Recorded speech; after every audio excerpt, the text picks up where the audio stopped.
Inicio.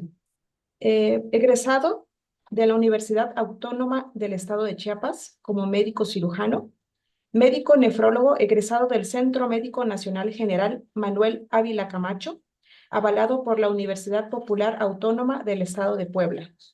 Respecto a su experiencia laboral, médico adscrito al Hospital General de Zona número 2 del IMSS en Tuxtla Gutiérrez, médico adscrito en el Hospital de las Culturas. Con ustedes el doctor Martín Francisco Chan Escobar, con el tema Manejo Integral del Paciente Renal.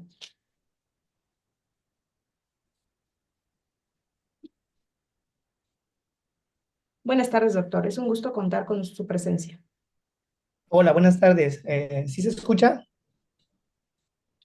Sí, sí logramos escucharlo. De acuerdo, nada más voy a compartirle mi pantalla. Perfecto, doctor.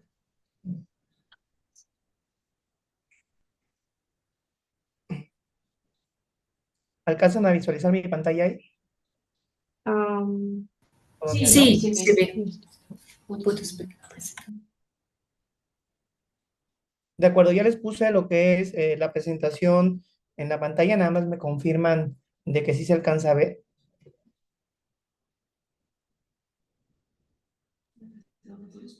no se ve su presentación, doctor. No tenía aquí. Déjenme darle porque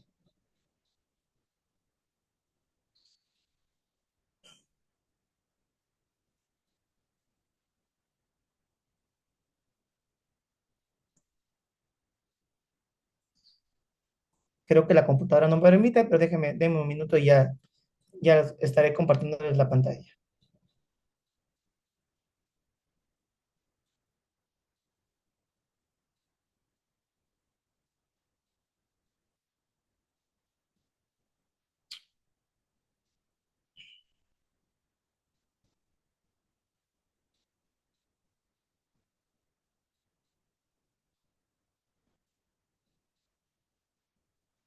Listo, parece que ya está. Sí, se ve. Muchas gracias. Ok, muchísimas gracias, una disculpa. Ya después de terminar la especialidad, ya no me acuerdo cómo se manejan las plataformas digitales para presentación. Le agradezco de antemano a todos ustedes por estar hoy en la tarde en esta presentación y sobre todo el haberme tomado en cuenta para poder darles este tema. Eh, Como ya me habían presentado, yo soy el doctor Martín Francisco Chan Escobar.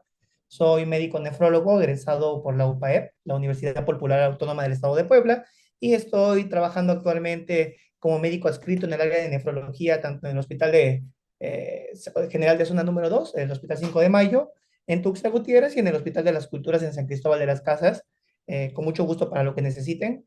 Estoy para servirles. El tema que vamos a ver el día de hoy es el manejo integral del paciente renal. Es un tema que ya vi más o menos su cartelera o su póster que habían lanzado de temas renales. Entonces, más o menos es para intentar complementar tanto el tema de la sesión pasada y como el que sigue más adelante, ¿de acuerdo? Entonces, casi no voy a poder ver sus preguntas. Si alguien tiene algún tema o alguna pregunta importante o alguna corrección, por supuesto que se haga durante el tema, no tengo ningún problema, pueden interrumpirme y les doy la palabra. Si no hay ninguna cuestión de esas, pues al final estaremos respondiendo a las preguntas que ustedes tengan, ¿de acuerdo? Entonces, sin más preámbulo, vamos a iniciar el tema, por favor. Entre los temas a tratar que vamos a tener el día de hoy son las definiciones, tanto lesión renal aguda y enfermedad renal crónica, más o menos unos parámetros, puntos importantes que ustedes tienen que tener en cuenta, porque al final de cuentas un tema es completamente distinto al otro, y el manejo y el seguimiento del paciente pues, obviamente es distinto. Vamos a hablar de las clasificaciones, una parte de la presentación clínica, indicaciones para inicio de terapia de reemplazo renal, los tipos de terapia de reemplazo renal, únicamente como mención, hablando de la diálisis y hemodiálisis, ciertos cuidados de enfermería que tienen que tener ustedes para tratar a estos pacientes, que al final de cuentas creo que es el tema importante del día de hoy, algunas conclusiones y unas preguntas o comentarios que ustedes quieren tener hacia mi persona, ¿de acuerdo? Sobre el tema, por supuesto. Entonces, hablando de definiciones, La lesión renal aguda obviamente es un síndrome heterogéneo. ¿Qué significa heterogéneo? Pues que cualquier causa, ahora sí que razón o circunstancia, podría generar una lesión renal aguda. Desde un paciente que se deshidrata por aumento de las evacuaciones diarreicas, hasta un paciente que consuma omeprazol como un daño de una nefritis tubulointersticial. Entonces, la lesión renal aguda es un síndrome heterogéneo que tiene varias características con la cual nosotros podemos definir su deterioro de la función renal. Normalmente el tiempo se da entre horas o días, que esto es muy importante para poder catalogarse entre una lesión renal aguda, una enfermedad renal aguda y por supuesto una enfermedad renal crónica. Y pues va a tener como característica principal la retención de ciertas sustancias tóxicas, ¿verdad? Que se eliminan únicamente por los riñones. Estas sustancias son la mayoría del metabolismo de las proteínas. Se va a generar una desregulación de fluidos. Obviamente, si el paciente tiene una lesión renal aguda, no va a estar orinando y va a tener una retención de líquidos importante. El manejo de electrolitos y la homeostasis del metabolismo ácido-base. Entonces, la lesión renal aguda, más adelante vamos a ver sus características principales y cómo se clasifica, pero prácticamente como definición podemos abordar que es de la siguiente manera. Entonces, dentro de las características de una lesión renal aguda, ¿qué va a tener? Lo importante que tenemos que tener en cuenta es el tiempo. Horas a días. ¿Tiempo cuánto? Menor a 7 días. ¿De acuerdo? Entonces, que se va a caracterizar principalmente por una elevación de la creatinina y la urea. Estas dos sustancias son productos del metabolismo de las proteínas, como les comentaba anteriormente. Puede generar oliguria o anuria, disminución de lo que son los volúmenes de excreción urinaria, una hipercalemia y una hiperfosfatemia, hablando de dos trastornos electrolíticos importantes que se presentan principalmente en estos pacientes, y una acidosis metabólica. Todas estas características se va a presentar en un paciente de lesión renal aguda. Puede presentar todas o algunas. No tiene que tener todas las características. Normalmente y por definición, siempre nos vamos a basar en la urea creatinina y en la oliguria o anuria, principalmente. Y más adelante vamos a ver en la clasificación, pero es como una característica importante que vamos a tener en estos pacientes. Hablando de enfermedad renal crónica, esto puede ser una serie de características que van a presentar anomalías tanto estructurales o funcionales. Esto es muy importante porque muchos pacientes pensamos, no, que enfermedad renal crónica es cuando un paciente tiene una tasa de filtrado glomerular, que es lo que significa TFG, tasa de filtrado glomerular, menor a 60 mililitros por 1.73 metros cuadrados de superficie corporal. No solamente puede ser eso. Puede ser un paciente que tenga una función aproximadamente del 65-70%, que se clasifique en una etapa clínica 2, que propiamente dicho no es una enfermedad renal crónica, pero tener un ultrasonido renal, una tomografía, una resonancia magnética o algún estudio de imagen que nos indique que el paciente tiene daños anatómicos, es decir, estructurales. Incluso para que ustedes sepan que el término enfermedad renal crónica, si una persona es monorrena, es decir, que solo tenga un riñón, ya sea de nacimiento o porque haya tenido algún traumatismo o alguna alteración que haya originado que solamente tenga un riñón, aunque este riñón nos dé una tasa de filtrado glomerular mayor del 60%, ya es enfermedad renal crónica. Entonces, esto es un tema muy importante porque solamente pensamos que es la función. Ah, me funciona menos del 60%, tengo enfermedad renal crónica. Me funciona más del 60%, no tengo enfermedad renal crónica y para nada. Las guías CADIGO, que como ustedes ven las imágenes, la imagen, perdón, que son las guías que nos rigen a nosotros como nefrología, principalmente a nivel mundial, nos dan esta definición.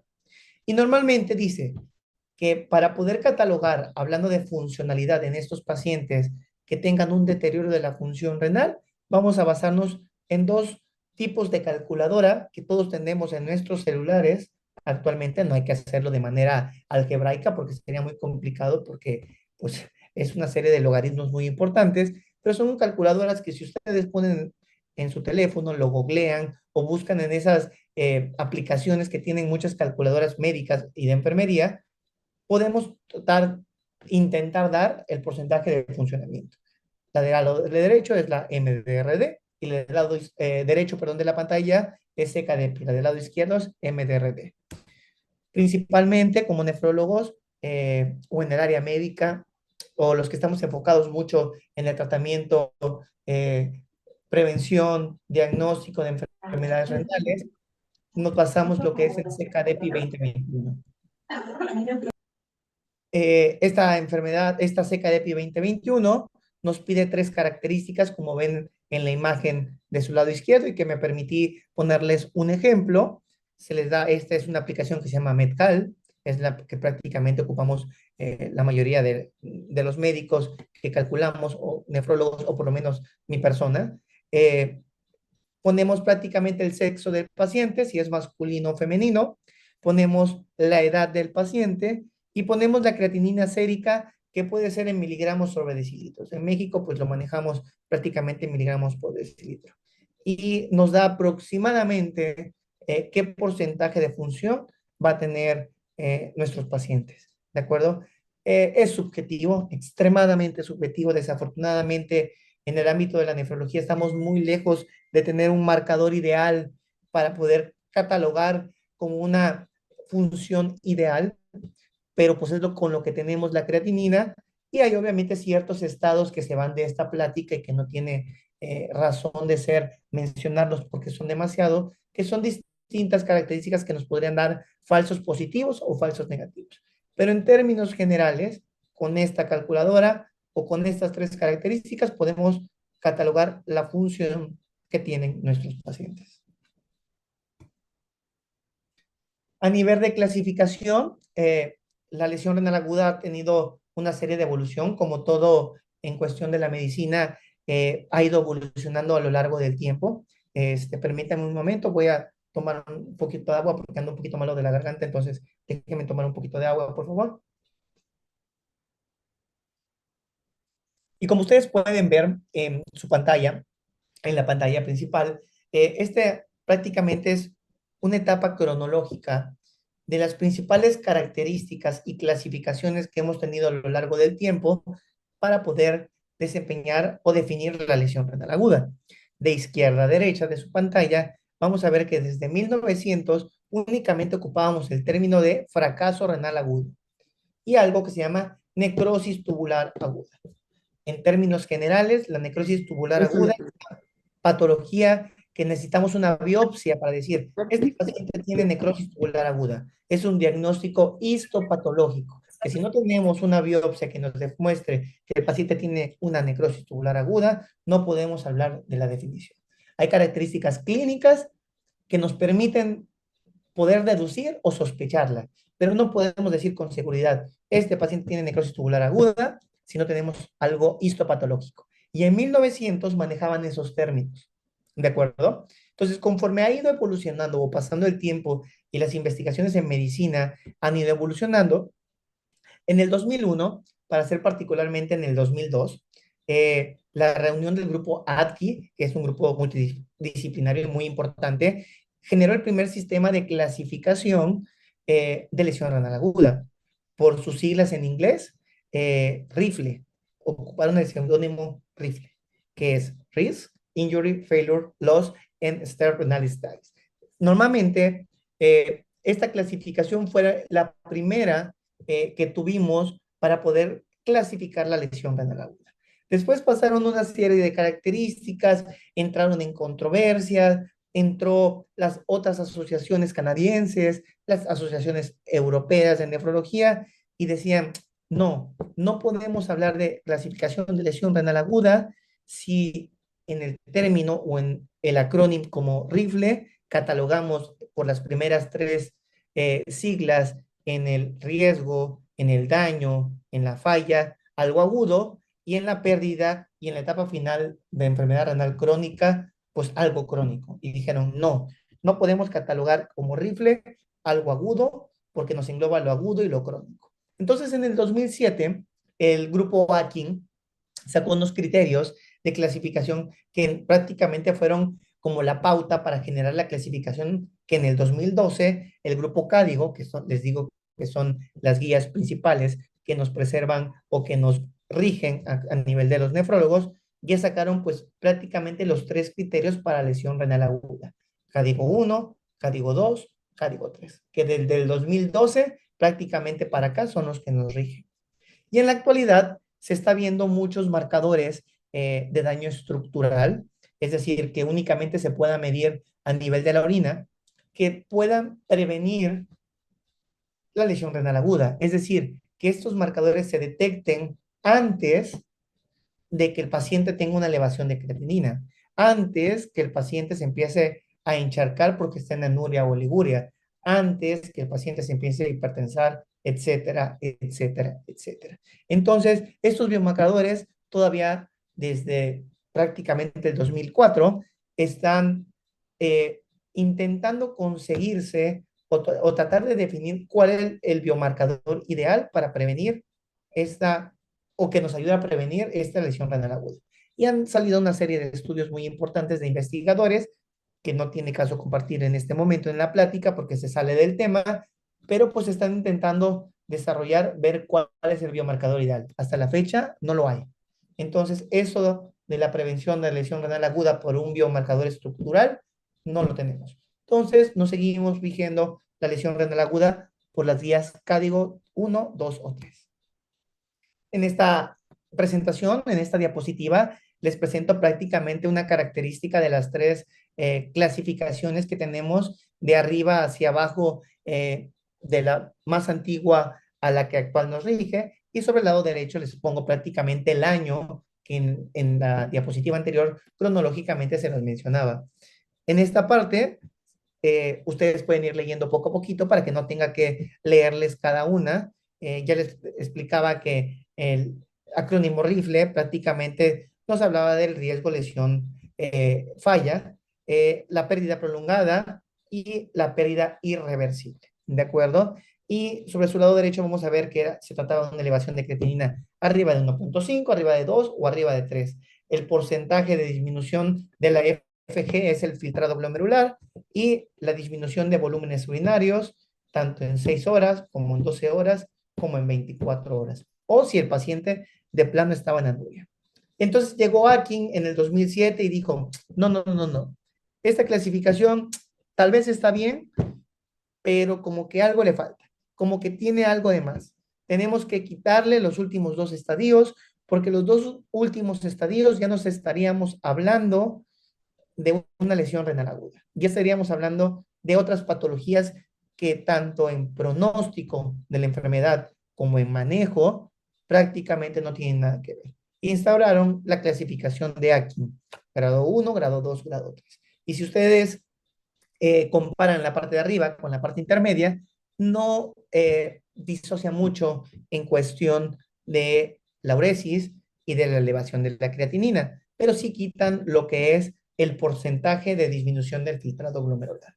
Y en el 2012, las guías CADIGO dijo, ok, Akin, está muy bien tu clasificación, pero ¿qué pasa si el paciente tiene elevación de la creatinina 1.7 veces?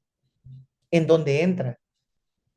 En CADIGO, en Akin 2, en Akin 1, como que no me estás dejando muy en claro si el paciente tiene entre 1.6 y 1.9, entre 2.1 y 2.9, ¿a qué categoría podría permanecer o pertenecer más bien?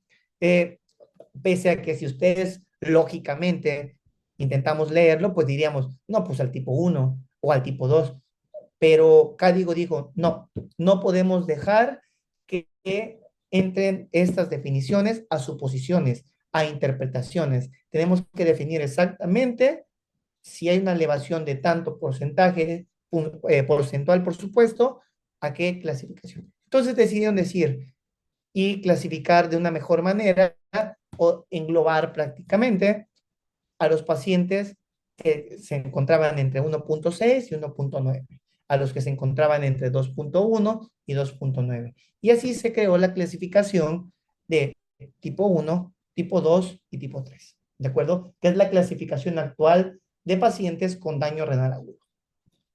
Para poder clasificar a estos pacientes, necesitamos que tengan un tiempo menor a 7 días. Si estos pacientes no tienen un tiempo menor a 7 días, no se puede clasificar como una lesión renal aguda. Esto es de suma importancia para poder decir que es lesión renal aguda. Si tiene más de 7 días, se trata de otra enfermedad, con el pronóstico de otra enfermedad, con el tratamiento de otra entidad. Menor a 7 días, sí podemos clasificarlo como una lesión renal aguda. Hay otra serie de clasificación que se ha generado en base a la probable patología que a nosotros no pudiese condicionar la lesión renal aguda. Esto se llama una clasificación de prerrenal, es decir, todo lo que afecta a nuestro cuerpo antes de llegar al riñón. Una intrarrenal, es decir, enfermedades, sustancias, medicamentos, daño estructural que afecta propiamente al riñón. Y una patología postrenal, es decir, pasando el riñón a nivel de los ureteros, que creo que anatómicamente todos más o menos designamos o nos tenemos en nuestra cabecita que vienen los riñones, que son como unas habichuelas, unos frijolitos. Posteriormente a eso vienen unas mangueritas que conectan los riñones con la vejiga. Esa se llama uretero. Entonces, a partir del uretero ya es un daño postrenal. Entonces, esta clasificación se usó por mucho tiempo. Sin embargo, actualmente no es que se encuentre en desuso, pero médicamente, o por lo menos como nefrólogos, no lo ocupamos, porque un daño prerrenal después de 48 horas o 72 horas ya nos va a estar condicionando un daño intrarrenal. Una posrenal, después de cierto tiempo, nos va a estar generando un daño intrarrenal y viceversa, ¿no? Entonces, son entidades que pueden empezar con una clasificación prerrenal, pero al final de cuentas, todas conforme vaya avanzando el tiempo, nos va a dar generar daño, perdón, intrarrenal. Entonces, no es necesario que lean todo esto, pero hablando de perrenal, es todo lo que genera hipoperfusión del riñón. Deshidratación, que el paciente se está desangrando, que el paciente tenga un choque, todo, en general es todo choque, ya sea por falla de la bomba, que es un choque cardiogénico, un choque hipovolémico, un choque distributivo, un choque, etcétera. Todo caso o daño que nos esté generando datos de bajo gasto es algo perrenal. Por ejemplo, los pacientes que tienen una insuficiencia hepática, que tienen un mal manejo de volumen, no es que no tengan líquidos, sino tienen un mal manejo de volumen por las sustancias que libera por la hipertensión portal, nos va a generar una hipoperfusión renal. Todo esto es una clasificación prerrenal. A nivel intrarrenal, pues en todas las enfermedades que nos van a generar propiamente un daño del riñón, esto es demasiadas enfermedades, se puede clasificar por un daño glomerular, un daño intersticial, un daño tubular, un daño global, ciertas glomerulopatías o glomerulonefritis que van a generar un daño, etcétera, etcétera, etcétera. Y todo lo que es obstructivo viene generando, pues lo que les comentaba a nivel de los ureteros. Las características más importantes de estos pacientes son, en la mayoría de los hombres, que algún día vamos a sufrir un daño prostático importante, porque todos lo vamos a sufrir, independientemente unos antes que otros. Por ejemplo, una hiperplasia prostática benigna te va a estar generando una obstrucción, ¿de acuerdo? Una fibrosis, ciertos tumores retroperitoneales, las famosas piedras en los riñones que se llama litiasis renal. Todo esto va a condicionar un daño postrenal. Pero como les platicaba anteriormente, esto únicamente nos permite saber la causa que lo está originando, pero a términos de clasificación y de tratamiento como está, nos permite orientar qué hay que tratar, pero no nos permite decir, ah, si es un daño prerrenal, ya no es un daño intrarrenal. Por supuesto que no. Todo daño prerrenal va a generar en cierto tiempo un daño renal. Mientras más intensa sea esta enfermedad, más daño intrarrenal vamos a tener. Y para hablar de criterios definitorios, les enseño esta imagen que es muy representativa y muy ilustrativa. Este salió del artículo Nature, es muy importante, y esta imagen nos representa demasiado los criterios definitorios y clasificatorios de lesión renal aguda, LRA, lesión renal aguda, y RC, enfermedad renal crónica. Vamos a ver que aquí, que es lesión renal aguda por sus siglas en inglés, debe tener una duración de menos 7 días, el incremento de la creatinina más de 0.3 miligramos en 48 horas o la disminución de volúmenes urinarios, ¿de acuerdo? daños estructurales, pues no lo necesitamos en este momento porque es una lesión renal aguda. El tiempo que pasa entre los 7 días y menos de 3 meses, es decir, entre 8 días y 89 días, nosotros le llamaremos enfermedad renal aguda. Ojo, aquí es muy importante, no es lo mismo lesión renal aguda que enfermedad renal aguda, porque son entidades distintas y siempre el pronóstico es distinto, que nefrológicamente es muy importante, el pronóstico renal del paciente. Entonces, no es lo mismo lesión renal aguda que enfermedad renal aguda. Esto es muy importante que ustedes se lleven a casita y a su vida cotidiana sobre esta enfermedad. Y mayor a 3 meses ya estamos hablando de una enfermedad renal crónica. ¿Por qué después de 3 meses, doctor? ¿Qué tiene que ver el tiempo para clasificar esto? ¿Por qué los grupos de estudios definieron un tiempo específico en los pacientes? O sea, o nada más se les ocurrió 3 meses, la respuesta es por supuesto que no.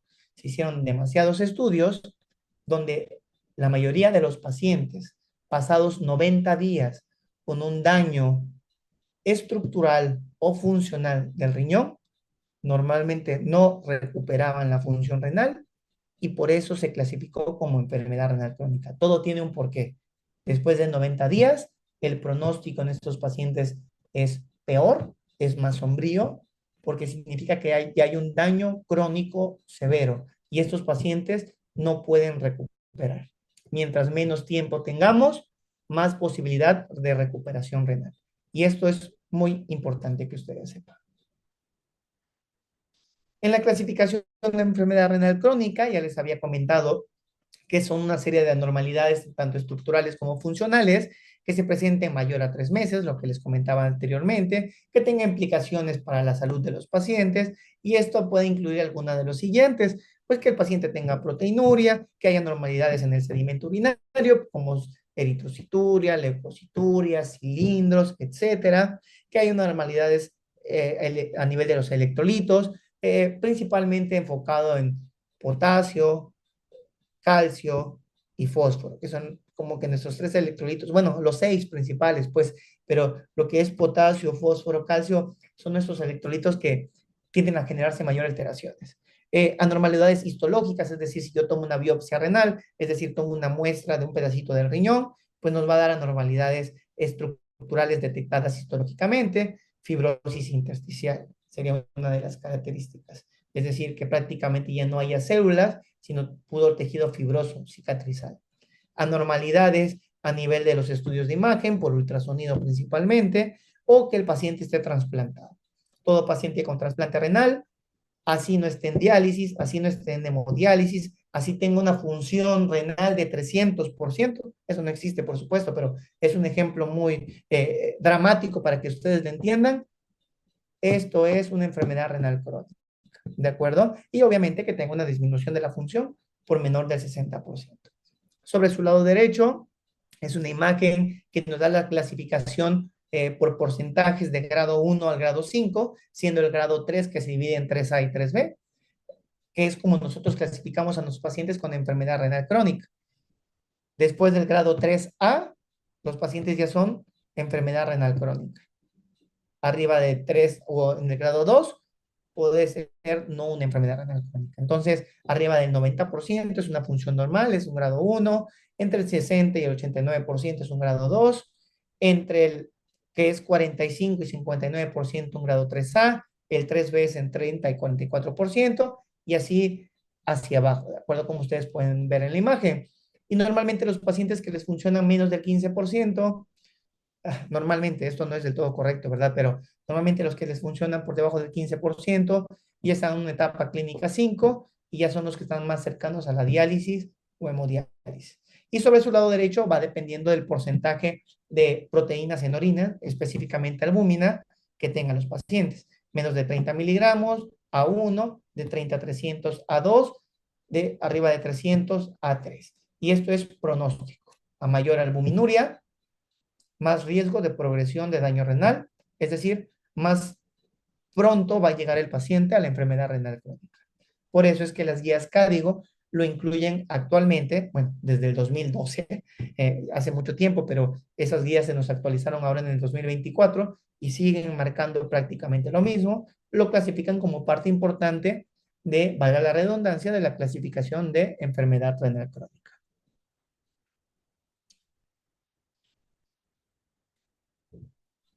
A nivel de la presentación clínica es muy variado.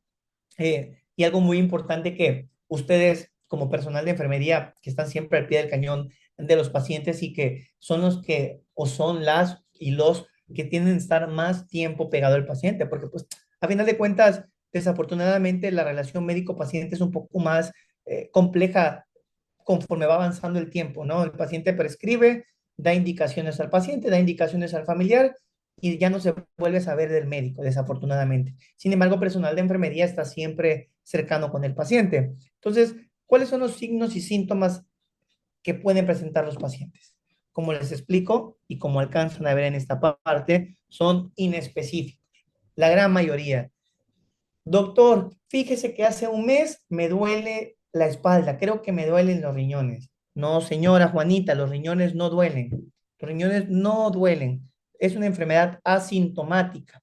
Ah, entonces, ¿qué me duele?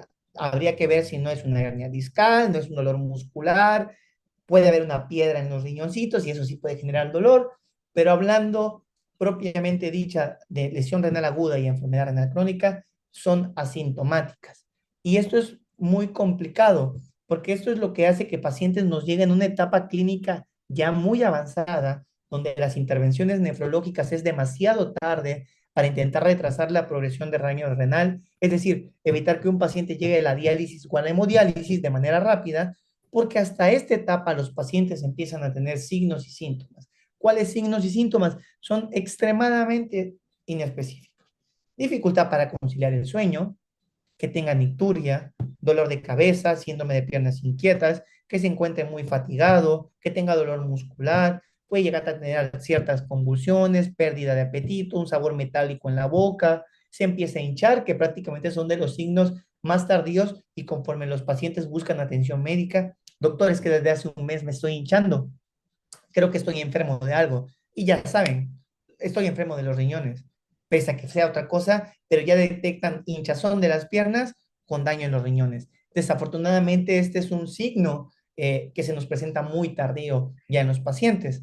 Entonces, si se dan cuenta o si ustedes más o menos manejan un poquito la terminología en inglés, la verdad es que son palabras un poquito cotidianas y si no, con mucho gusto yo se los voy a ir explicando y se los voy leyendo.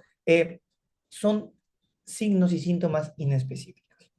Por ejemplo, que diga el paciente, ay, doctor, es que tengo un sabor metálico en la boca.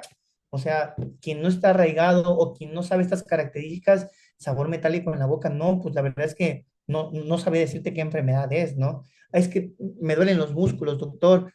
No, pues a lo mejor estás trabajando mucho, estás haciendo demasiado ejercicio. O sea, son características, signos muy inespecíficos.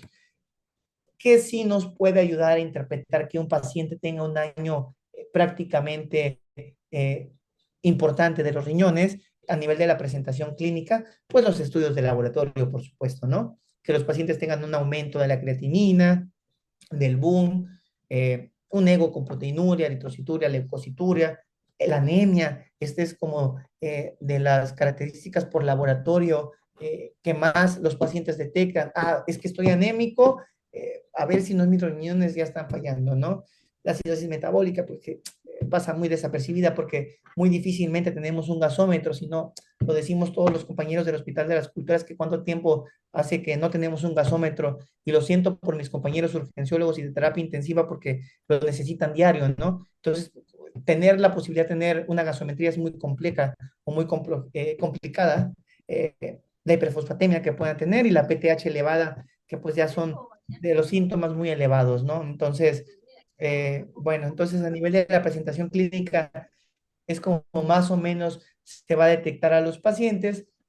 Y esto es muy importante porque ustedes en el abordaje inicial de un paciente, que lo tengan a nivel de hospitalizado o la consulta externa, si ustedes ven un paciente con fatiga, con edema en miembros inferiores o anasarca, que puede ser posible que presente, que te refiera a un sabor metálico en la boca, que tenga datos de encefalopatía, que refiera a picazón excesiva a nivel de la piel, todo eso ustedes ya más o menos tienen que ir diciendo, ah, ok, este paciente puede tener un daño en los riñones, ¿no? O sea, cuidado, hay que ver si lo ve el traumatólogo, que muy difícilmente saben de medicina los traumatólogos, no, no es cierto, pero un traumatólogo, un cirujano que no tiene nada que ver con lo clínico, ya ustedes como personal, doctor, este paciente, cuidado, ¿no? O sea, algo está teniendo alguna alteración que pudiese condicionar que se esté presentando estos síntomas y habría que derivarlo o al internista o al médico familiar o al nefrólogo, si así se necesitara, ¿no?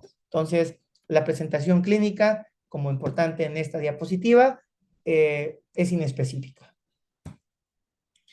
Entre las indicaciones de terapia de reemplazo renal, ya vamos avanzando un poquito, es demasiada información, yo lo sé, y de verdad es que traté de hacerlo lo más pequeña y de una manera más práctica para que ustedes se lleven lo más importante de esto. Entre las indicaciones de inicio de terapia de reemplazo renal, TRR es terapia de reemplazo renal, en los pacientes tenemos criterios muy específicos, ¿de acuerdo? La presencia es que tengan acidosis metabólica, olvídense del 7.2. Ustedes saben que el pH normal es 7.35, 7.45. Por debajo de 7.35 hay términos que se llaman acidemia y acidosis, no voy a entrar en detalle, pero ustedes llévense, por debajo de 7.35 es acidosis. De acuerdo, de ahí nos iríamos a ver el bicarbonato, el déficit de base, el CAP, bueno, una serie de cosas que se salen del tema, pero todo paciente que tenga por debajo de 7.35 es acidosis y que fuera refractaria al tratamiento y que tenga que ver con una disminución del bicarbonato, por supuesto, es una indicación para inicio de terapia de reemplazo renal. Que tenga un paciente una hipercalemia más de 6.5 o menos y que tengan cambios electrocardiográficamente, es decir, necesitamos un electrocardiograma y que sea refractaria a tratamiento, es una indicación. Una ingestión de litio o telenoglicol, independientemente sea un paciente renal agudo o crónico, va para hemodiálisis. Esto sí para hemodiálisis.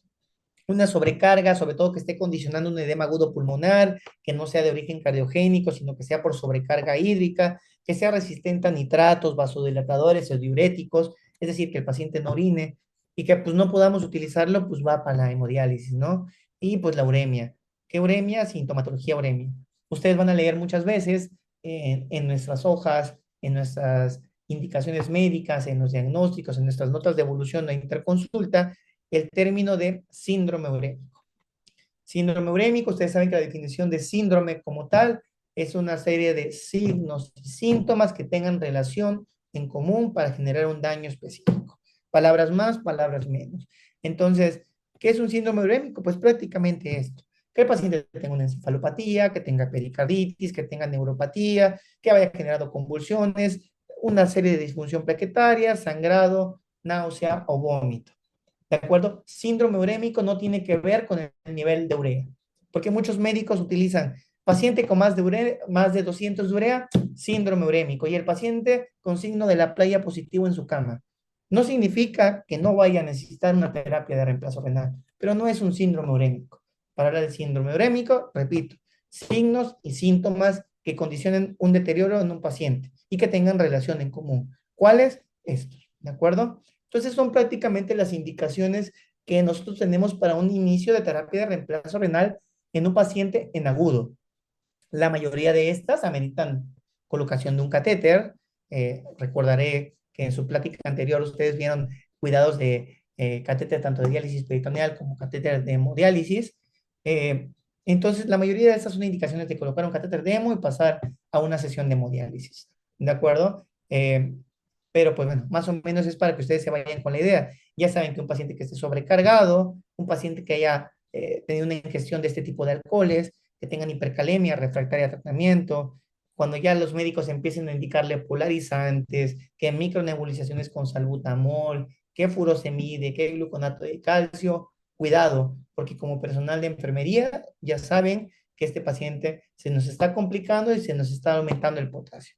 Si a un paciente le están diciendo méntale chorrocientos ampolletas de bicarbonato, pese a que lo sobrecarguemos, cuidado, porque este paciente está llegando a la acidosis y es una campanita de alarma porque el paciente puede ameritar una terapia de reemplazo renal. ¿de acuerdo? Entonces, son como características importantes en el manejo integral del paciente, tanto médico como con enfermería. Algo importante y voy a regresarme en la diapositiva, todas estas yo les comentaba que es para inicio de terapia de reemplazo renal de manera urgente, ¿de acuerdo? Llámese una lesión renal aguda o una enfermedad renal crónica, no importa, pero es de característica urgente, ¿de acuerdo? ¿Por qué les hago hincapié en esto?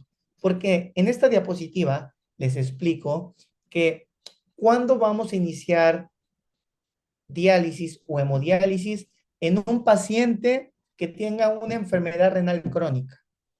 Es decir, que el paciente tenga una etapa clínica 5, que normalmente le funcione menos del 10%. Esto no es del propiamente dicho, y en la siguiente diapositiva le voy a explicar por qué. Pero normalmente que les funcione menos del 10%, ¿cómo vamos a basarnos en iniciarle la terapia de reemplazo renal?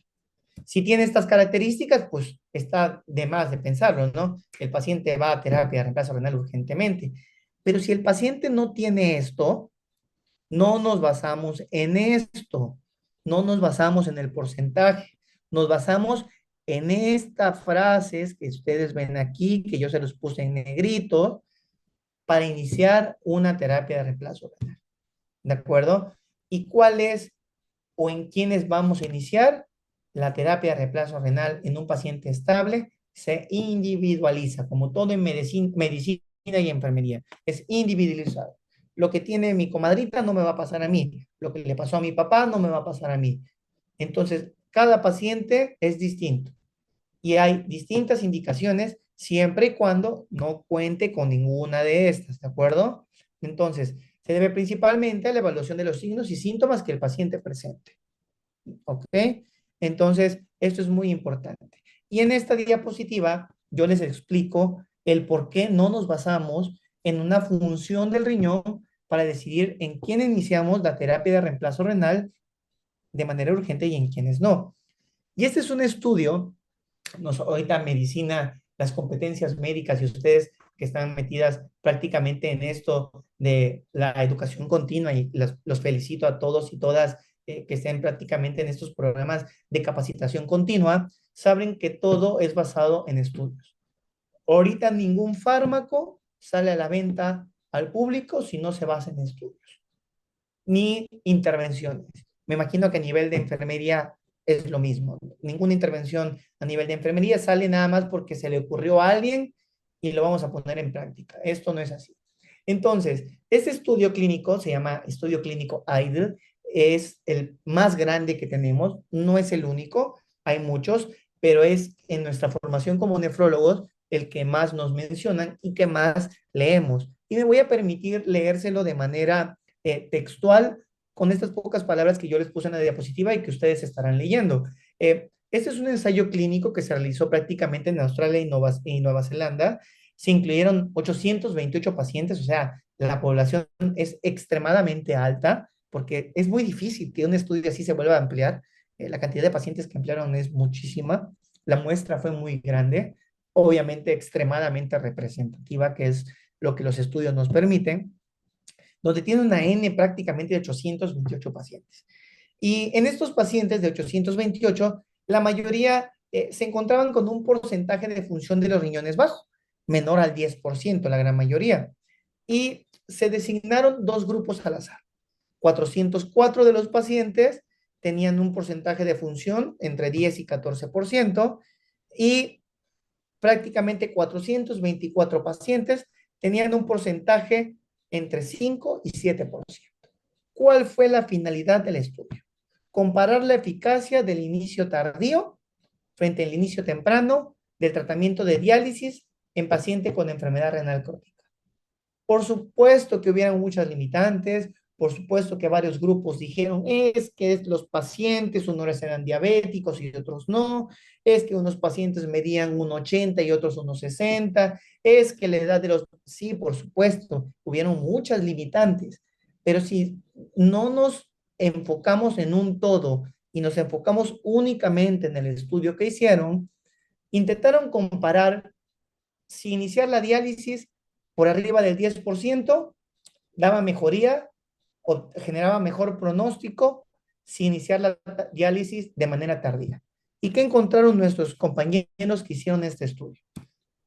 Que no hubo diferencias significativas ni en el tiempo de muerte, ni en los eventos cardiovasculares, ni en los eventos infecciosos o complicaciones de la diálisis.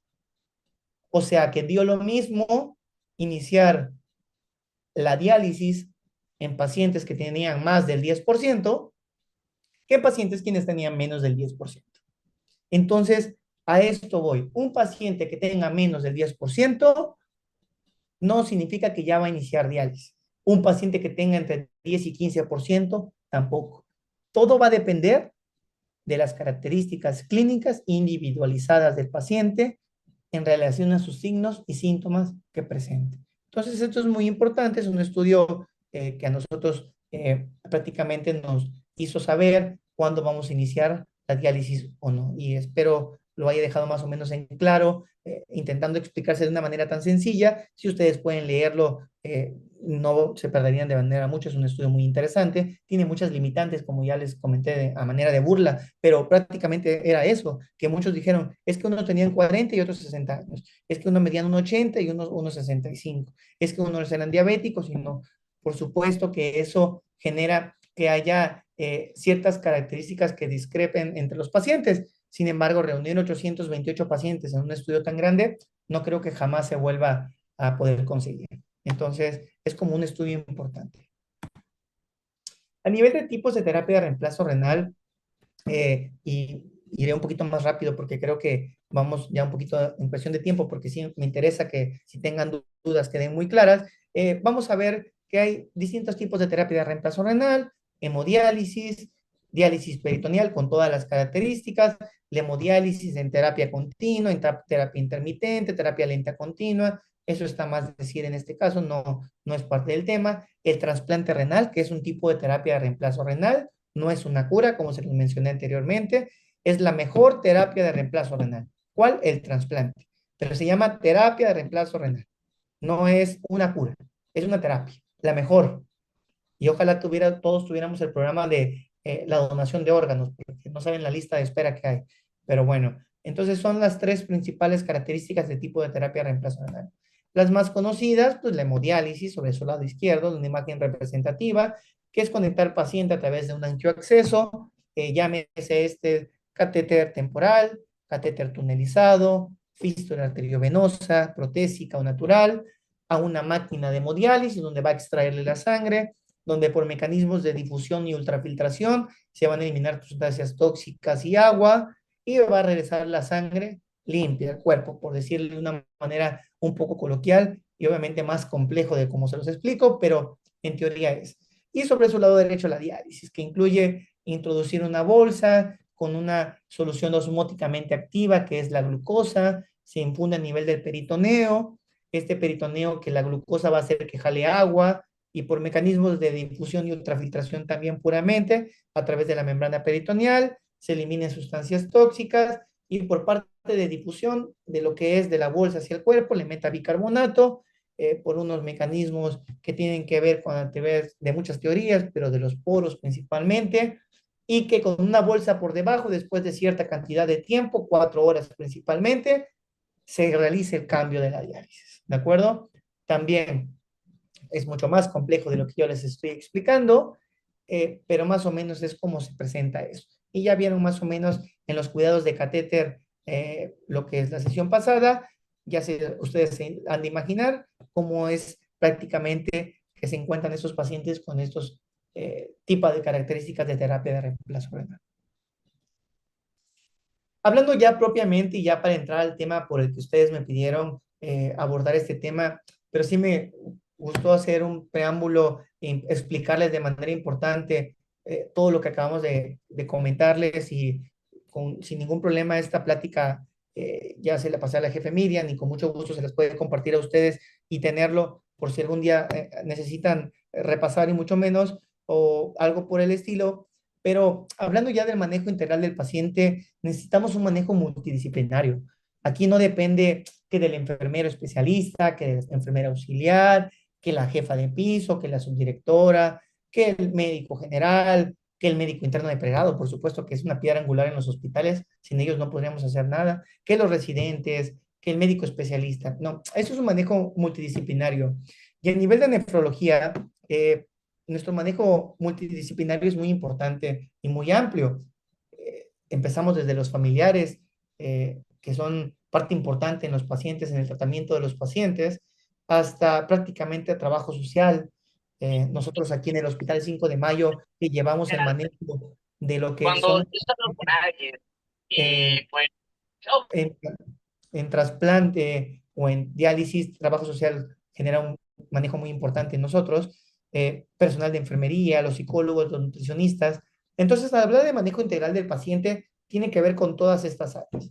Ninguna más que otra, ninguna menos que otra, ninguna por arriba que otra. Si se dan cuenta, en esta gráfica de pastel, todos y absolutamente todos tienen el mismo porcentaje de importancia para el manejo multidisciplinario del paciente. Entonces, todos esos tienen que ver, enfocados en nosotros, pues prácticamente enfermería, nefrólogos, son los que damos el manejo y estamos en el apoyo del paciente, pero necesitamos el nutricionista que le ajuste la dieta, trabajo social para el apoyo entre contacto entre médico y paciente, los médicos familiares y generales que son los médicos de primer nivel que siempre nos van a derivar a los pacientes, y faltan muchos más que seguramente olvidé colocarlos, pero que todos son de suma importancia para el manejo integral del paciente renal. A nivel de cuidados de enfermería en pacientes con enfermedad renal crónica, hay ciertas competencias específicas que tienen que llevar a cabo.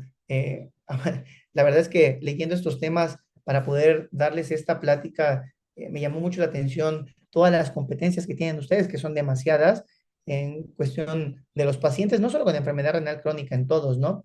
Entonces, pero haciendo un hincapié o algo importante en cuestión de los cuidados de enfermería a la persona con enfermedad renal, es, en el caso de esto, es conocer los signos y síntomas de los pacientes, el riesgo cardiovascular que va a presentar, la alimentación, qué tipos de terapia de reemplazo renal existen, los medicamentos en los pacientes, los estudios de laboratorio y constantes vitales que tenemos que tener en ellos. Y sobre todo preparar al paciente para las distintas pruebas de imagen, de laboratorio, que se necesitan para llevar a cabo un diagnóstico y tratamiento, y obviamente prepararlos para un tratamiento renal sustitutivo de manera importante. Pero pues todas las competencias específicas que están aquí y que está de más que yo se las diga, porque ustedes son más expertos que yo en cuestión de competencias específicas, son de suma importancia para los pacientes, ¿de acuerdo?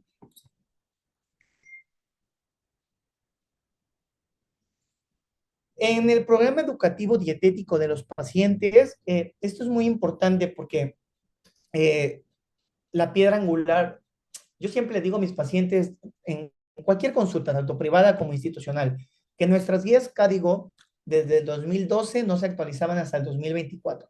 Y por supuesto han salido medicamentos para la hipertensión, para la diabetes, para la insuficiencia cardíaca, que son la panacea ahorita.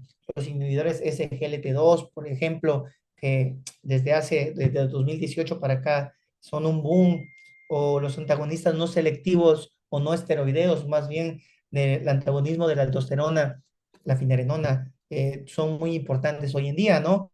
Eh, pero de prácticamente 200 páginas de nuestras guías, Código para Enfermedad Renal Crónica, más del 50% se enfoca en lo que es el tratamiento dietético de los pacientes. Entonces, es muy importante porque todo paciente, esté en diálisis o no, debe tener una característica de 30 a 35 kilocalorías kilogramo día. ¿Por qué? Porque el paciente está en una constante déficit proteico calórica. ¿Por qué? Porque el cuerpo está sufriendo, ¿de acuerdo? En todos los pacientes que estén cerca de llegar a la diálisis, no más de 0.6 a 0.8 gramos de proteínas por kilogramo de peso, y todos los pacientes que ya hayan iniciado tanto diálisis como hemodiálisis, pues obviamente aumentarles a 1 gramo, porque tanto por la diálisis y por la hemodiálisis, pues se pierden proteínas, ¿no? Esto es de suma importancia. El aporte de líquidos, obviamente ustedes como personal de enfermería, si ven que un paciente llega con una enfermedad renal crónica, le colocan sonda urinaria a los pacientes y ven que sus balances en la hoja de enfermería pues no cuadran, que se está quedando con balances positivos, y el médico en turno se le fue la onda y le dejó 1000 para 8, el paciente orinó 200 mililitros, pues dicen, oiga, doc, pues venga a ver a su paciente, ¿no? Porque pues, lo va a sobrecargar. Entonces es de suma importancia el cuidado de enfermería enfocado a no verlo solo como una hoja de enfermería, sino ver lo que esa hoja de enfermería nos ayuda a nosotros, ¿no? Tan fácil va el médico especialista, cualquier médico, ¿no? A ver, me prestas la hoja de enfermería, checo signos, lo anoto, le tomo una foto, ahorita porque ya está flojera, nos da anotarlo, le tomamos una foto a su hoja de enfermería y ya tenemos las constantes vitales y la uresis del paciente en las últimas 24 horas. Pero al final de cuentas, quienes lo realizan son ustedes, y no verlo como una hoja propiamente dicha que cada vez, tanto, no, si lo vieran en el Instituto Mexicano de Seguro Social, creo que cada día les dan un formato nuevo a los compañeros de enfermería para llenar, ¿no? Es una serie de hojas extremadamente muy grande que tienen ustedes para poder llenar, ¿no? Pero verlo como algo que le da la pauta al médico para tomar decisiones y sobre todo a ustedes decirle al médico si está fallando o no en una competencia específica con ese paciente. El control de sodio, el potasio, esto está un poquito más complicado porque pues muy difícilmente tienen acceso a los estudios de laboratorio y pues prácticamente los consejos dietéticos al paciente, decirle que sí puede comer, que no puede comer y las reacciones que podrían generar esto con los pacientes, ¿no?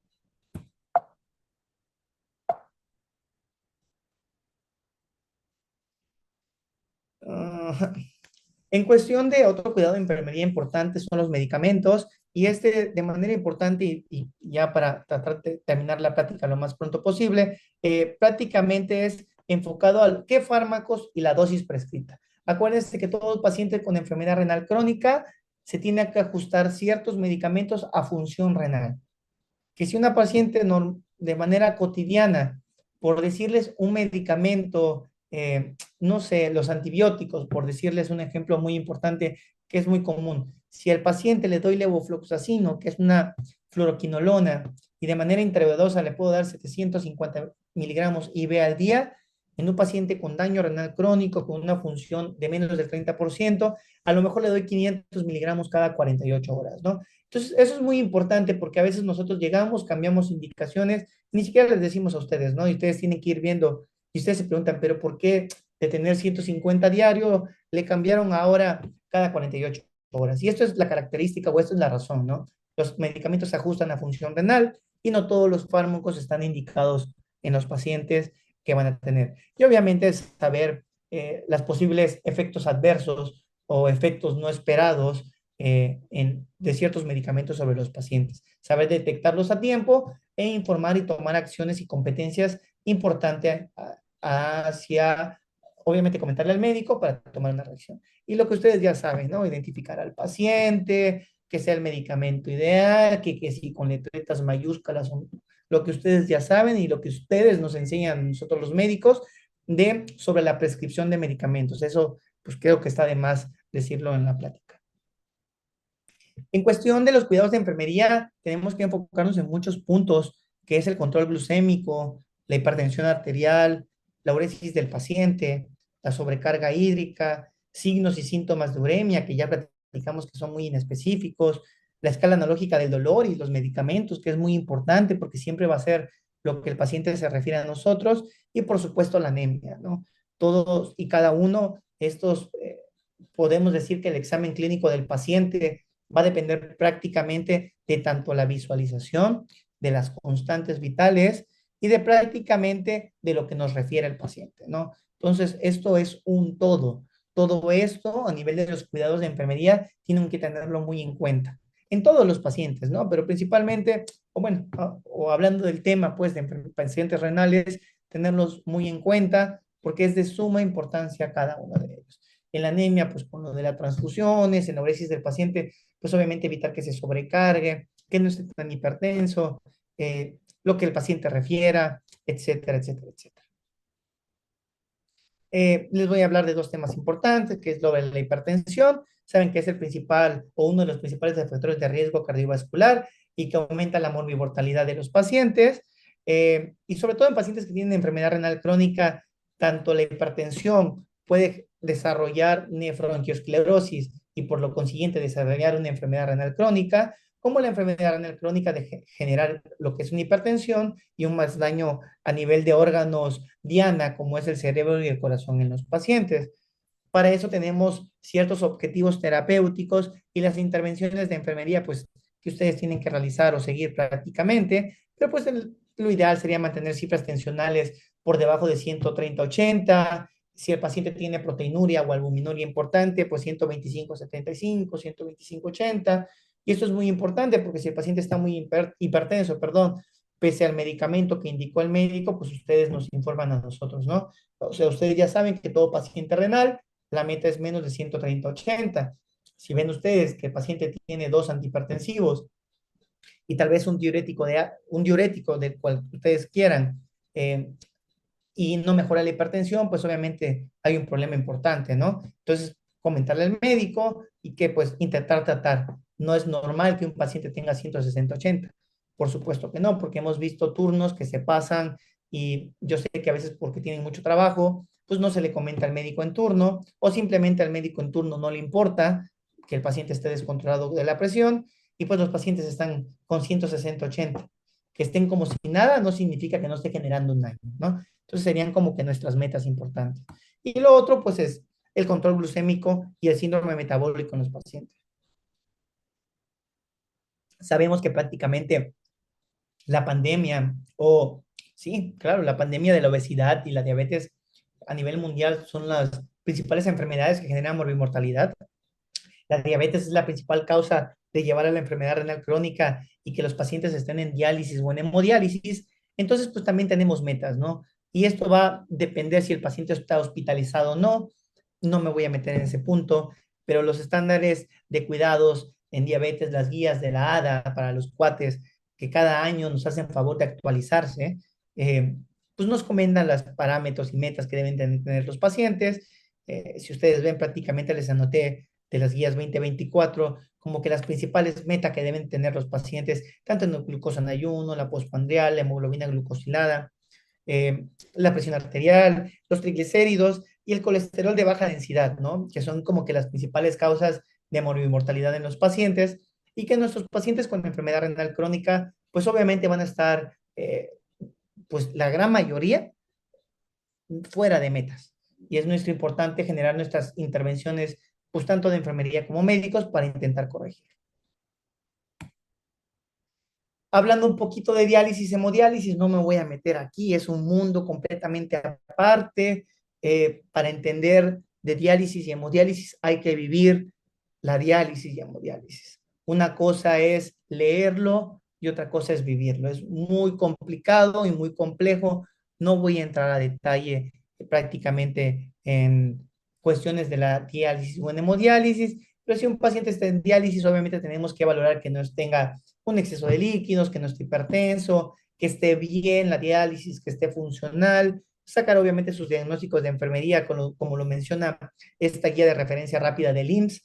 Es desde el 2013, me parece, ya tiene mucho tiempo, pero pues no está del todo mal y siempre enfocarnos a que la diálisis esté funcional, por lo menos en el IMSS y platicando con las jefas de fin de semana de ahí del Hospital de las Culturas, en otras instituciones gubernamentales, el enfermero es lo que se encarga de la DPI, que es la diálisis peritoneal intermitente, o de la DPA, que es la diálisis peritoneal ambulatoria. Entonces son como personal de enfermería que se encargan de realizar las pruebas complementarias, la permeabilización, el cambio de líneas, hablando de diálisis, enfocadamente, que esté bien, que no esté sobrecargando, que los balances sean negativos, que el paciente no esté reteniendo muchos líquidos, y ya si el personal de enfermería detecta que hay un problema o algo anormal, ya se lo deriva al nefrólogo, o ya nos piden la intervención del nefrólogo. Entonces, que muchas veces ni es necesario, ¿eh? Los enfermeros están súper capacitados y saben qué hacerle. Y ya cuando le hablan al nefrólogo es porque al final de cuentas ya no hay mucho que hacer y a veces es o cambio de modalidad o pedir el cambio del catéter o alguna intervención muy específica, ¿no? Entonces, personal de enfermería es de suma importancia para el cuidado de la diálisis. Es un tema punto y aparte, es un tema que nos llevaríamos horas y horas explicándolo y aún así quedarían dudas, porque para hablar de diálisis y hemodiálisis hay que vivir en carne propia del paciente. Esto es muy importante que ustedes sepan. Y el paciente en hemodiálisis, pues normalmente lo dividimos en cuidados prehemodiálisis, transhemodiálisis y cuidados poshemodiálisis prácticamente de los pacientes. Les hago prácticamente un reloj, una flecha analógica de lo que tenemos que ir o qué tiene que saber el personal de enfermería. Prácticamente en esto nosotros no nos metemos como nefrólogos, nosotros llegamos, prescribimos la hemodiálisis, muchas veces o muchos compañeros nefrólogos ni la prescriben, ni están en la unidad de hemodiálisis, porque ustedes como personal de enfermería ya prácticamente se saben de pie a pa, cosa que no debe ser, por supuesto. Pero pues tienen que ya montar, desmontar monitores, el control de los líquidos, manejar lo que son los angioaccesos de arriba hacia abajo, tanto catéteres como fístulas arteriosvenosas, mantener las constantes vitales, saber los signos y síntomas de los pacientes, si hay algún problema transhemodiálisis, si se está hipotensando, qué hacerle, la recolección de muestras si en algún momento es indicada por los pacientes y la administración de medicamentos por las distintas vías. Son temas muy importantes, muy difíciles, no voy a entrar prácticamente en nada de esto, pero sí, la diálisis y la hemodiálisis depende prácticamente del personal de enfermería, porque son los que hacen todo. El nefrólogo prescribe, el nefrólogo ve complicaciones, pero todas las funciones y cuidados de enfermería y los cuidados, perdón, del paciente son generados por el personal de enfermería. Y pues prácticamente creo que es la última diapositiva. Aquí pueden entrar sus preguntas y comentarios, lo que quieran comentar, lo que quieran preguntar, si hay alguna aclaración que quieren que les haga, alguna corrección, por supuesto, y que recuerden que la pregunta más tonta que se puede llegar a tener es la que no se hace. Entonces, por más rara o que ustedes piensen que no tiene lógica, con mucho gusto la comentamos.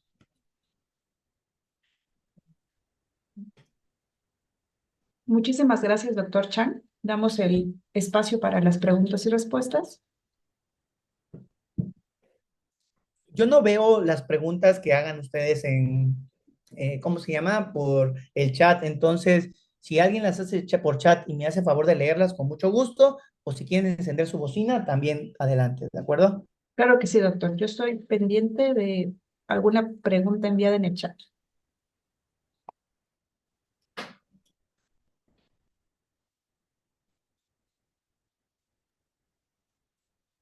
¿Qué tal? Buenas noches. ¿Me logran escuchar?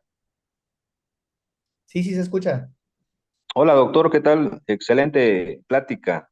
Mire, yo tengo dos preguntitas muy importantes, para nosotros sobre todo. Mire, va encaminado a este proceso del que usted mencionaba, sobre todo en la diálisis peritoneal y la hemodiálisis, ¿no? Hace algunos años, abuelitas de familiares hicieron esta recomendación pues, en su tratamiento, ¿verdad? De la paciente que le menciono. Por ejemplo, ellos iniciaron con hemodiálisis y después, un tiempo después, se fueron a diálisis, ¿sí? En algunos lugares, pues he visto esta práctica de hemodiálisis y después regresan a diálisis, ¿sí? Hace algún tiempo yo estuve en una unidad de hemodiálisis en Villahermosa. Regularmente en el Hospital Juan Graham Casasus casi no se hacía eso, no recuerdo, ¿verdad? Ya hace unos añitos de eso. Entonces me gustaría saber su punto de opinión, su punto de vista sobre la hemodiálisis y después la diálisis, ¿no? Y qué tanto éxito, qué tan recomendable y en costo-beneficio, ¿no? Esa sería mi primer pregunta. Y la otra va encaminada a eh, sobre todo a los requerimientos de nutrición de estos pacientes renales. A dos puntos. Uno, lo abundante que se puede recomendar, si es que se puede recomendar en relación a la nutrición, qué sí comer en abundancia y qué mantener como restricción, ¿sí? Qué mantener como restricción, casi, aunque sabemos que, ¿verdad? No hay alimentos prohibidos, pero mantenerlo como eso, quizás, ¿no? Le digo esto porque desafortunadamente, ¿verdad? En este mundo, pues hay de todo, ¿verdad? Y entonces, algunos conocidos por ahí fueron aquí a nuestra capital y se fueron a alguna clínica por ahí cuando uno de sus pacientes se puso malito y de palabras había esta abundancia del consumo de café. Hablamos de 6 u 8 tazas recomendadas para paciente renal Y hablamos también de un consumo abundante de huevos. Le recomendaron 6 tazas de café y 8 huevos cada 24 horas. Entonces, les decía, hemodiálisis y diálisis, y abundantes y restricciones en relación a la alimentación. Muchísimas gracias y felicidades por su ponencia, doctor. Sí, muchas gracias por tus preguntas y gracias por el simplemente hecho de escucharme. Un maestro, cuando estaba haciendo la especialidad, nos decía que una plática después de 40 minutos ya se vuelve aburrida. Obviamente, si quien les platica el tema es una persona con voz aburrida y todo eso, pues peor aún, ¿verdad? Entonces, pues bueno, les agradezco también a ustedes el que hayan puesto atención hasta el final. Y contestando tus preguntas, vamos a empezar con lo de la diálisis y hemodiálisis y te las voy a contestar de una forma muy sencilla porque esta es una pregunta que todos los pacientes nos hacen. Y te las voy a contestar tanto de manera institucional como de manera privada. Vamos a ir al sector privado. Llega un paciente con requerimientos de diálisis, bueno, con requerimientos de terapia de reemplazo renal y que no tiene una urgencia, es decir, que podemos planear qué va a pasar con el paciente, particularmente hablando, ¿eh? Y me pregunta, doctor, ¿qué es mejor, la diálisis o la hemodiálisis? La primera pregunta, ¿eh? ¿Qué es mejor, la diálisis o la hemodiálisis?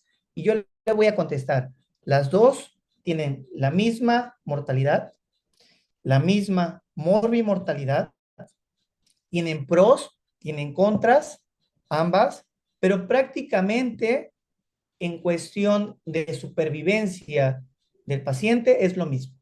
No hay diferencias. Entonces, esa es la primera pregunta, ¿cuál es mejor? Segunda pregunta, doctor, ¿qué terapia de reemplazo renal me recomienda usted? Ah, ok. Y hago hincapié en esto. Estoy dando el ejemplo de un paciente particular. Yo les recomendaría, habría que catalogar, individualizar al paciente, ¿no? Porque es muy distinto, porque les doy un ejemplo muy claro. Si un paciente ya se me infartó 3 veces, pues no le voy a ofrecer la hemodiálisis porque aumenta el riesgo cardiovascular. O si es un paciente que tuvo 3 cesáreas, una laparotomía exploratoria, una apendicectomía y tiene un abdomen que parece de película de Halloween, que un abdomen que prácticamente cicatrices por todos lados, pues no le voy a ofrecer la diálisis, ¿verdad? Eso ya es sentido común. Pero hablando de un paciente que no tenga nada de estas características extravagantes, yo le ofrecería la hemodiálisis, porque tú hiciste una pregunta muy importante después, costo-beneficio. El paciente gastaría igual haciéndose la diálisis que una hemodiálisis. Aquí los costos de un paciente renal en terapia de reemplazo renal de manera particular, los costos son extremadamente altos, tanto por medicamentos, la consulta de seguimiento, la hemodiálisis, por supuesto. Y hablando que en ciertas regiones lucran con los pacientes, les soy muy sincero, desafortunadamente, mientras menos espacios haya de hemodiálisis, más lucran con los pacientes y desafortunadamente no debería ser así, ¿no? Pero entonces, yo les ofrecería la hemodiálisis. ¿Por qué? Porque eh, costo-beneficio es lo mismo que la diálisis, pero se está dando por un personal capacitado en una unidad capacitada, y te pongo entre comillas porque no todas, pero es lo que yo les recomendaría. Habría que individualizar al paciente, etcétera, etcétera, etcétera. Pero no hay diferencia entre la diálisis y la hemodiálisis. Si nos vamos a nivel institucional, tanto IMSS, ISSSTE, ISTECH y todas las relaciones gubernamentales que no dependen de Secretaría de Salud o actualmente OPD o ya ni sé qué cosas es, de 5 cosas que tiene la Secretaría de Salud que ya ni sabemos qué somos, hablando de instituciones gubernamentales dependientes de una institución no gubernamental, siempre te van a ofrecer la diálisis porque ellos costo-beneficio les beneficia la diálisis, porque no compran una caja, compran miles y millones de cajas y a gran escala les sale más barato.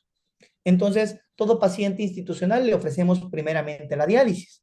Y no lo veo del todo mal, porque si un paciente tiene 40 años, está en diálisis unos 10 años, y a los 50 años, pues ya nos vamos a los vasitos del cuello, de los brazos, de las piernas, porque si iniciamos en hemodiálisis en un paciente joven, en 20 años ya no va a tener vasos sanguíneos y ya estaríamos hablando de una colocación de un catéter intraauricular, translumbar, etcétera, ¿no? Pero contestando a esa pregunta, quiero decirte que no hay diferencias entre una y otra, va dependiendo de las características clínicas de cada paciente, si está en una institución privada o gubernamental, de los deseos que tenga el paciente de requerer y pues nada más, ¿no? Entonces no sé si más o menos, es muy difícil contestar esta pregunta, ¿eh? Tendría que individualizarla, pero más o menos es lo que manejamos tanto en el sector privado como en el sector institucional. Y la siguiente pregunta que usted me dijo en cuestión del tratamiento, aquí va a depender, porque si el paciente estaba en diálisis, y bueno, lo del café, desconozco por qué le indicaron el café, ¿no? O sea, no, trato de imaginarme el por qué cierta persona médico, no médico, instruyó esto, ¿no? Pero si es un paciente que estaba en diálisis, estos pacientes tienden a perder muchas proteínas y obviamente hay que hidratar, hay que intentar aumentarle el consumo de proteínas, porque si no se nos va a desnutrir. Entonces, podría entender que comiera muchas claras de huevo, ¿no? De hecho, la mayoría de nuestros suplementos para estos pacientes están hechos a base de pues, leche y de claras de huevo.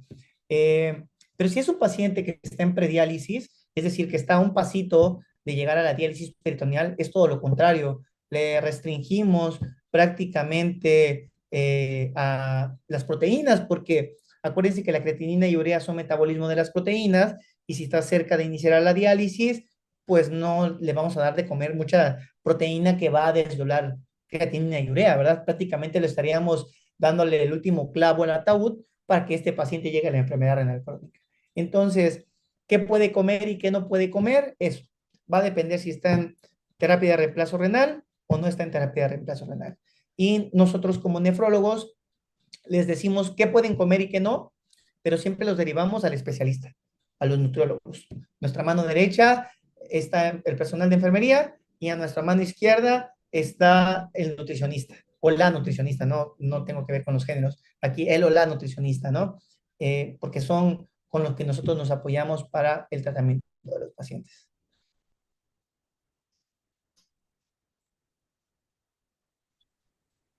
Muchas gracias, doctor. Tenemos felicitaciones. Isabel nos comenta, felicidades, excelente información y el reconocimiento que le hace el personal de enfermería, pocos lo hacen. Es un comentario emitido. Gracias, gracias. Gracias. Gracias, doctor. ¿Los factores hereditarios para la insuficiencia renal son determinantes para padecerla? Por supuesto. Me voy a ir a lo básico, no me voy a hablar de enfermedades raras, las glomerulopatías, la poliquistosis renal, que prácticamente si papá y mamá lo tuvieron, tú lo vas a tener prácticamente. Me voy a una enfermedad más común como la diabetes. Si papá y papá tienen diabetes, es muy probablemente que tú seas diabético. Es muy probablemente por la genética, por la herencia. Sin embargo, va a depender qué tanto te cuidas o no. Si te pasas comiendo refrescos embotellados, no haces ejercicio, le compras papitas al camillero, le compras papitas a Brendita los fines de semana, no sé, y no haces ejercicio, vas a llegar a la diabetes a los 40 años. Pero si eres una persona que te cuidas, que no consumes alimentos, que haces ejercicio de manera adecuada, vas a llegar a los 60 años y vas a ser diabético a los 60 años, pero no es lo mismo a los 40 y a los 60. Entonces, contestando a tu pregunta con esta analogía muy básica, sí, claro, la genética es de suma importancia. Y no se hable de los trastornos hereditarios, porque por supuesto que sí afectan a los pacientes. Gracias, doctor. Otra pregunta. ¿Usted valora a los pacientes pediátricos para la decisión de iniciar diálisis peritoneal o es una decisión tomada por los pediatras? Sí, es una decisión completamente tomada por los pediatras. Hay una nefropedia, o sea, los pediatras hacen una subespecialidad, así como nosotros en adultos, los pediatras hacen una subespecialidad para nefropedia y son los que deciden quién es candidato a diálisis peritoneal o a hemodiálisis. Desconozco y estaría metiéndome en rubros que no me corresponden y más bien que desconozco, pero muchos pacientes suelen iniciar la diálisis peritoneal por los que le platicaba, ¿no? A mayor tiempo de estos pacientes que puedan tener una esperanza de vida más larga, pues hay que iniciar diálisis para que los vasos sanguíneos se preserven. Lo ideal es trasplantarse, ¿no? Si es un niño, trasplántenlo. Si va a durar de 10 años el injerto, pues son 10 años de calidad de vida y de diálisis que no va a tener el paciente y de hemodiálisis, ¿no? Pero sí, dependen del nefropedia más que nada. Gracias. Tenemos otra pregunta. ¿El medio de contraste realmente es un factor de riesgo para una lesión renal? Uy, qué buena pregunta. ¿Quién hizo esa pregunta? Muy buena, ¿eh? Porque ojalá hubiera un radiólogo por aquí para que dejaran de pedirlas. No, bueno, sí, es un tema muy complicado. Las guías actuales dicen que no, el riesgo de contraste no debería existir, eh, porque ya son contrastes isosmolares, son a pocas dosis y normalmente muy difícilmente nos van a hacer una nefropatía por contraste, ¿no? El porcentaje es muy bajo. Eh, Puede existir, por supuesto, lo pueden hacer como cualquier cosa, como tomarte un paracetamol, te puede caer bien o te pueden caer mal, y prácticamente que no te cae mal, pero a alguien sí le puede caer.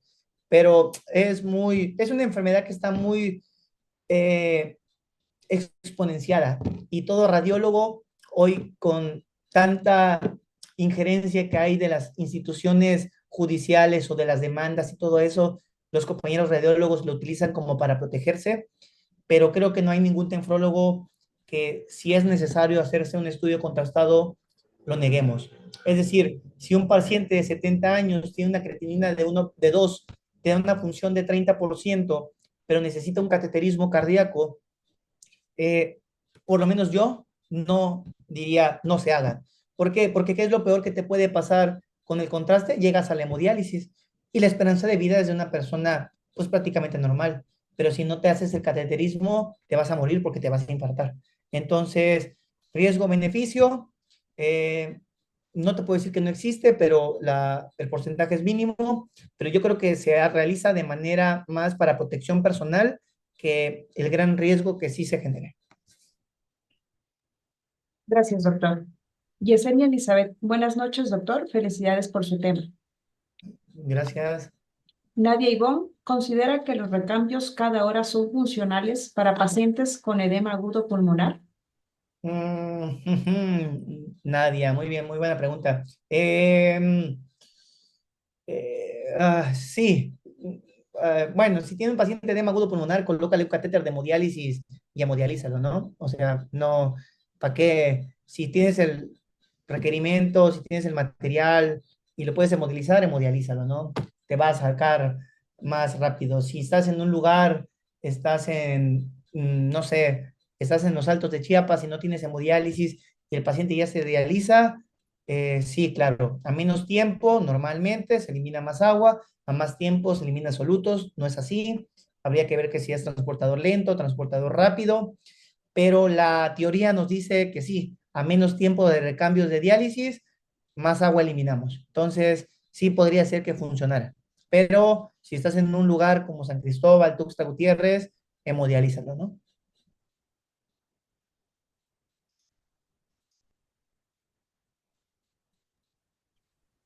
Gracias. Brenda Osiris, buenas noches, doctor. Considerando que un paciente con hemodiálisis se cuide en todos los aspectos, ¿cuántos años de vida podría tener?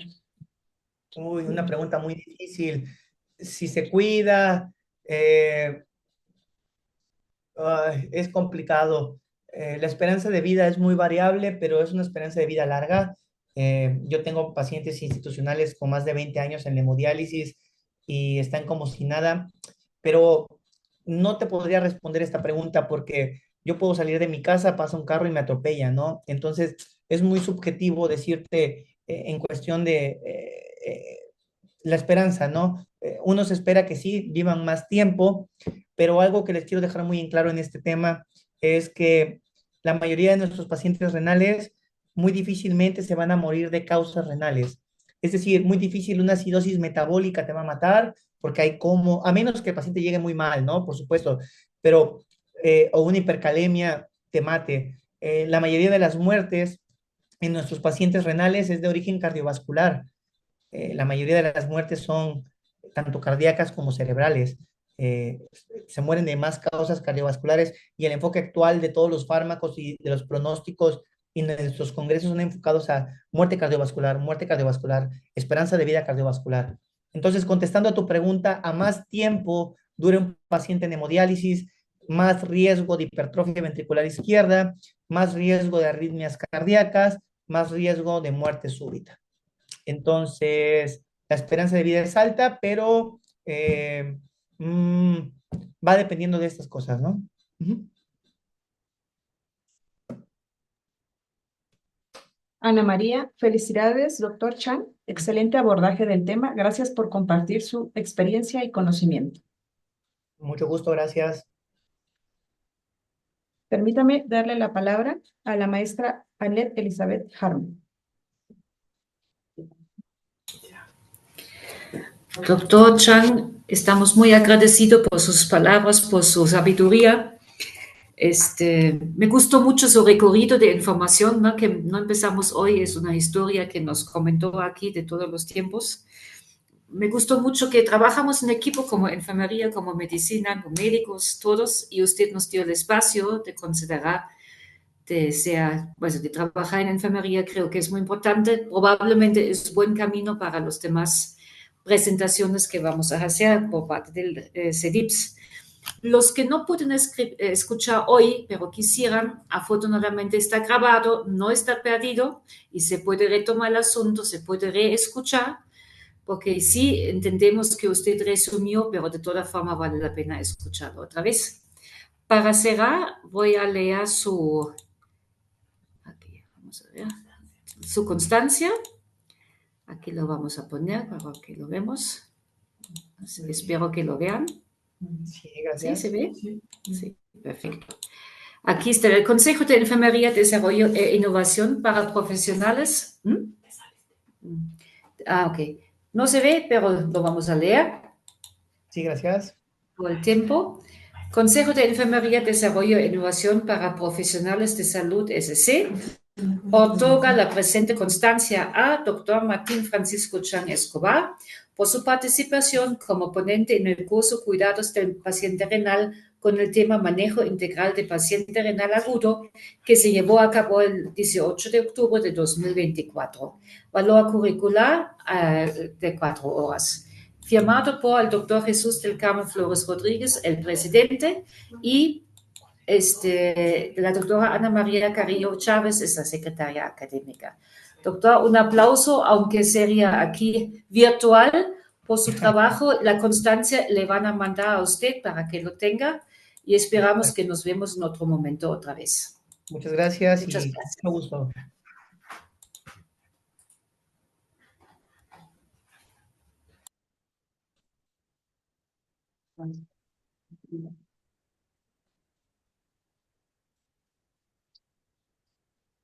Tenemos más felicitaciones. Fernanda Gómez comenta, felicidades, doctor, excelente ponencia. Gracias a todos. Fue un placer para mí poder estar con ustedes. Alguna vez ya nos estaremos viendo más adelante seguramente. Y para lo que necesiten, dejé mi contacto, mi número de teléfono, mi correo. Estoy para contestar dudas y preguntas. Y espero no verlos algún día a ustedes como pacientes, porque les iba a decir espero verlos pronto, pero pues no. La idea es que no los vean como pacientes, pero nos estaremos viendo más adelante. Entonces, saludo a todos y gracias por escucharme. Muchísimas gracias, doctor Chan. Nos vemos, bye bye. Hasta luego.